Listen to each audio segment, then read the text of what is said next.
नमस्कार, TPV news में आपका स्वागत है। मैं हूं अखिल जांगिड़। चलिए रुक करते खबरों की तरफ। दुनिया कोरोना महामारी की तीसरी लहर को लेकर सहमी हुई है। विश्व स्वास्थ्य संगठन के प्रमुख टेड्रोस ए घेब्रेयेसस ने कहा कि कोरोना की तीसरी लहर अभी शुरुआती दौर में है। दुनिया भर में डेल्टा वेरिएंट से संक्रमित मरीजों की संख्या अभी गिनती में है। उन्होंने कहा कि अभी इसे बेकाबू होने से रोकना संभव है। हमेशा की तरह इस बार भी अगर लापरवाही हुई तो पहले से भी भयावह नतीजे सामने होंगे। डब्ल्यूएचओ प्रमुख घेब्रेयेसस ने बताया कि कोरोना का डेल्टा वेरिएंट दुनिया के 111 देशों में दस्तक दे चुका है। डेल्टा जितनी तेजी से फैल रहा है उससे स्पष्ट है कि आने वाले समय में पूरी दुनिया को अपनी गिरफ्त में ले लेगा। उन्होंने संयुक्त राष्ट्र की रिपोर्ट का हवाला देते हुए कहा कि वायरस लगातार अपने भीतर बदलाव कर रहा है। अपनी इस प्रकृति के चलते वायरस समय के साथ अधिक घातक और अधिक संक्रामक होता जा रहा है। दुनिया के सभी देशों को वायरस के बदलते रूप को लेकर चौकन्ना रहना होगा, नहीं तो हालात बिगड़ सकते हैं। डेल्टा के बढ़ते प्रकोप के साथ स्वास्थ्य सुविधाओं को भी बेहतर करने का वक्त आ चुका है। चूरू के बिदासर में एटीएम तोड़फोड़ का मामला सामने आया है। जानकारी के अनुसार देर रात अज्ञात बदमाशों ने गांव लालगढ़ के एसबीआई एटीएम में तोड़फोड़ कर पैसे निकालने के प्रयास किए। आपको बता दें कि अज्ञात बदमाश चोरी की नीयत से आए थे, लेकिन पैसे निकालने में असफल रहे तो बदमाशों ने एटीएम मशीन को उखाड़कर बीच रास्ते में फेंक दिया। वहीं घटना की सूचना पर पहुंची सांडवा थाना पुलिस ने मौका मुआयना कर जाँच शुरू कर दी।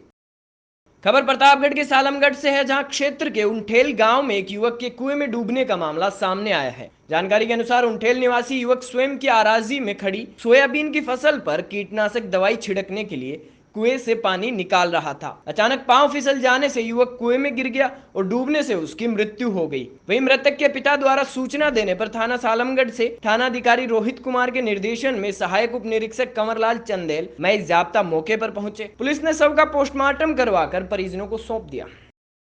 दिनांक 14/7/2021 को रात्रि 8 बजे टेलीफोन पर सूचना मिली कि उठेल गांव में एक व्यक्ति की पानी में डूबकर मृत्यु हो गई है। सूचना प्राप्त होने पर मैं जाब्ते को लेकर मौके पर पहुंचा, जहां एक कुएं के किनारे शंभूलाल पिता बगदीराम मीणा उम्र 30 वर्ष निवासी उठेल की लाश पड़ी हुई थी। परिजनों से पूछने पर बताया कि शंभूलाल अपने खेत में खड़ी सोयाबीन की फसल पर कीटनाशक दवाई छिड़क रहा था। दवाई में मिलाने के लिए पानी खींचते समय अचानक पांव फिसलकर कुएं में गिर गया और पानी में डूबकर मृत्यु हो गई, जिसकी लाश को रात्रि में दलोट हॉस्पिटल के मुर्दाघर में रखवाई गई।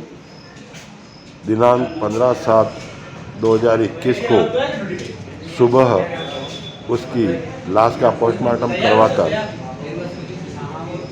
अंतिम संस्कार हेतु परिवार को सुपुर्द कर अंतिम संस्कार कराया गया।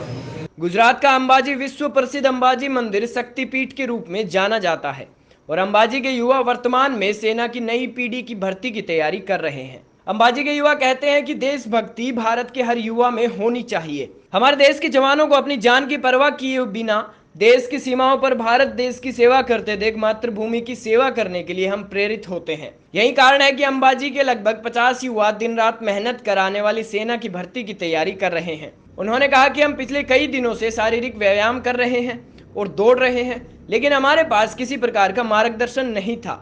लेकिन पिछले 1 महीने से जीतू भाई राठौड़ सर हमें मुफ्त प्रशिक्षण देने के लिए अमीरगढ़ से अंबाजी आए हैं और उनके मार्गदर्शन में हमारा शारीरिक प्रशिक्षण चल रहा है।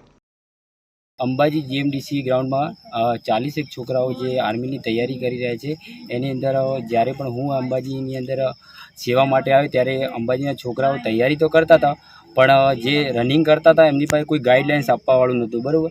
અને જે એમને તૈયારી કરતા એ સારી રીતે તૈયારી ન કરતા। અને જે હું પણ એક બીપીએડ એમપીએડનો સ્પોર્ટનો સ્ટુડન્ટ છું, મને એવું લાગ્યું કે આને જો એમને સારું કોચિંગ આપવામાં આવે તો આમાંથી 40 છોકરામાંથી કમસે કમ 30 છોકરા તો આર્મીમાં જાય અને દેશ માટે સેવા કરે, એ જ મારું લક્ષ્ય છે। અમારા સાહેબશ્રી અમને ડિફેન્સ માટે અને આર્મી માટે તૈયારી કરાવે છે। અમને આજ સુધી અમે ખાલી રનિંગ કરતા હતા અને સાહેબના આવવાથી અમારું રનિંગ અને સ્ટેપ વાઇઝ ખુલવાનું અને અમારી મહેનતનો બધું માર્ગદર્શન સાહેબ આપે છે અને અમારી સ્કોડ 30ની છે અને બધા અમે આર્મીની તૈયારી કરીએ છીએ.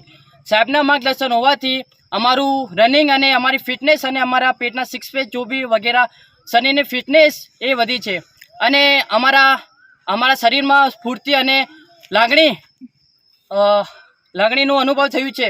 खबर जोधपुर से है, जहां बढ़ती महंगाई को लेकर कांग्रेस ने विरोध प्रदर्शन किया. आपको बता दें कि आरसीए के चेयरमैन वैभव गहलोत ने कांग्रेस कार्यालय से लेकर पावटा सर्कल तक साइकिल चलाकर विरोध प्रदर्शन किया. आसमान छूती महंगाई को लेकर पूरे प्रदेश में कांग्रेस लगातार प्रदर्शन कर रही है. इसी क्रम में आज शुक्रवार को जोधपुर में वैभव गहलोत के नेतृत्व में प्रदर्शन किया गया. इस दौरान वैभव गहलोत ने बताया कि अखिल भारतीय कांग्रेस के आह्वान पर पिछले 10 दिनों से कमर तोड़ महंगाई के कारण राहुल गांधी के निर्देशानुसार 7 जुलाई से 17 जुलाई तक पूरे प्रदेश में जिला कांग्रेस कमेटियों द्वारा यह विशेष अभियान चलाया गया है, जिसमें लगातार देश में खाद्य सामग्री, पेट्रोल व डीजल पर बढ़ती महंगाई जिस तरह से आमजन की कमर तोड़ रही है, उसी को देखते हुए जनता की आवाज को कांग्रेस मुखर कर रही है और आगे भी करती रहेगी.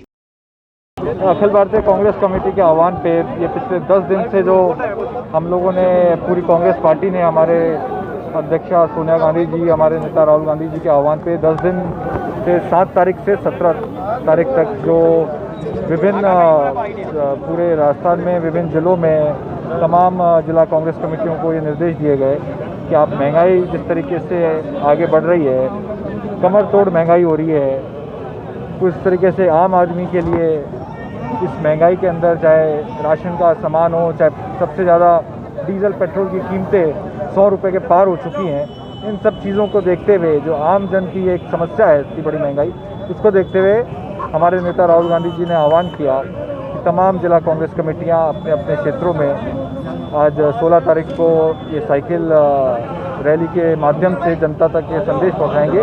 कांग्रेस पार्टी हमेशा जनता के मुद्दों पे, पार्टी हमेशा जनता के तकलीफों में, समस्याओं में पार्टी हमेशा जनता के साथ खड़ी रहेगी. जयपुर की कालाडेरा थाना पुलिस ने ऑनलाइन ठगी के खिलाफ बड़ी कार्रवाई को अंजाम दिया है. ग्रामीण एसपी के निर्देश व सीओ संदीप सारस्वत के सुपरविजन में कालाडेरा थाना पुलिस को बड़ी सफलता हाथ लगी है. पुलिस ने ऑनलाइन ठगी करने वाले गिरोह के 4 व्यक्तियों को गिरफ्तार किया है. आपको बता दें कि ऑनलाइन फर्जी दस्तावेज का प्रयोग कर दूसरों के नाम से मोबाइल नंबर एक्टिवेट कर उस नंबर से फर्जी फेसबुक पर विदेशी महिलाओं के नाम से आईडी बनाकर आमजन को निशाना बनाते थे. उसके बाद उनसे मिलने का विश्वास दिलाकर अपनी मजबूरियां बताकर व्यक्तियों को ठगते थे, फिर अपना नंबर बंद कर लेते थे. फिलहाल पुलिस आरोपियों से पूछताछ कर रही है.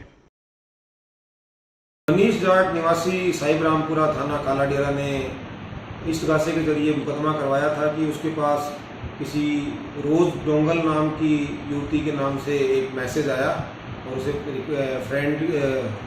फ्रेंडशिप करने के लिए कहा. तो उसने फिर उस युवती से बातचीत शुरू कर दी और उसके बाद एक दिन उसके पास फ़ोन आया कि आपकी जो ये है फ्रेंड है, ये है इंग्लैंड से आपसे मिलने के लिए दिल्ली आई है और इसको कस्टम क्लियरेंस करवानी है क्योंकि आपके लिए कुछ गिफ्ट्स लेकर आई है, तो आपको इस पर कुछ इसके लिए पैसे जमा करवाने पड़ेंगे. तो इस व्यक्ति ने अलग अलग किस्तों में उसके बैंक अकाउंट में 1,35,000 रुपये जमा करवा दिए और उसके बाद इसने जब उन पैसों की डिमांड की, इसे शक हुआ तो यह जो नंबर था जिससे इसको फ़ोन आया था वो नंबर बंद हो गया.